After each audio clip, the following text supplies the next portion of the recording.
জামাত শিবিরের, কিন্তু এটা তো জামাত শিবিরের স্লোগান হইতেই পারে না। এটা কিভাবে জামাত শিবিরের একার স্লোগান হইতে পারে? এটা বাংলাদেশের আপামর জনতার স্লোগান। আপনার মাঝে মাঝে শহীদ উসমান বিন হাদিকে বলতে শুনবে যে নারায়ে তাকবীর হচ্ছে সার্বভৌমত্বের স্লোগান। না, আমি প্রথমে বলি নারায়ে তাকবীর, আল্লাহু আকবার।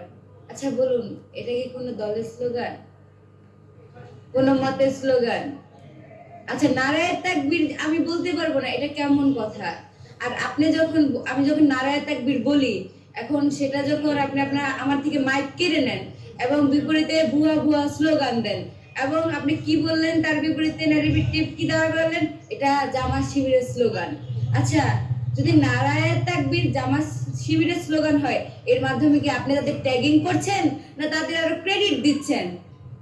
নারায়ে তাকবীরের মতো একটা স্লোগান আপনারা বলতেছেন জামাত শিবিরের, কিন্তু এটা তো জামাত শিবিরের স্লোগান হইতেই পারে না। এটা কিভাবে জামাত শিবিরের একার স্লোগান হইতে পারে?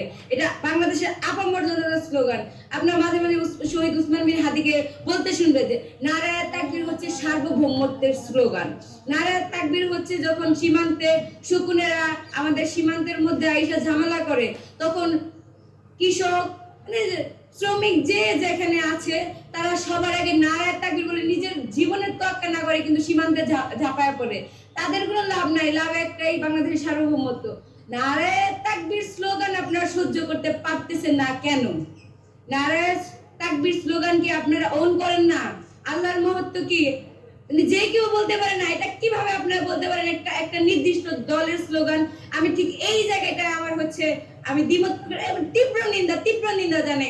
আর দ্বিতীয় কথা হচ্ছে, আমি দেখবেন এই পর্যন্ত কোন স্লোগান কেউ দিচ্ছে আমি তাকে দিতে দেই নাই, এরকম কিছু হয় নাই। আপনার নিজস্ব স্লোগান থাকতে পারে, দেন স্লোগান।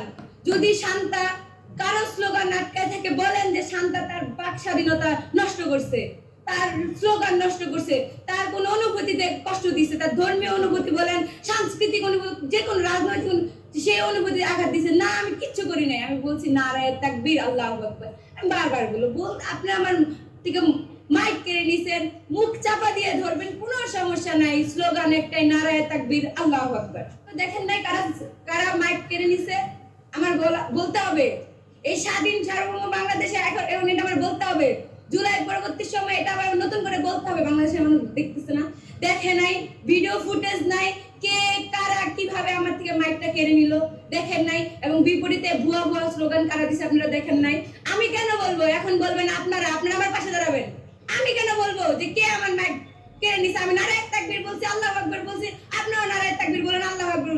যদি না পারেন ঠিক আছে, যে মাইক কেড়ে নিছে তার বিপরীত বিষয়ে কথা বলেন। আপনারা থাকতে এখন তো আমি কোনো কথা বলবো না।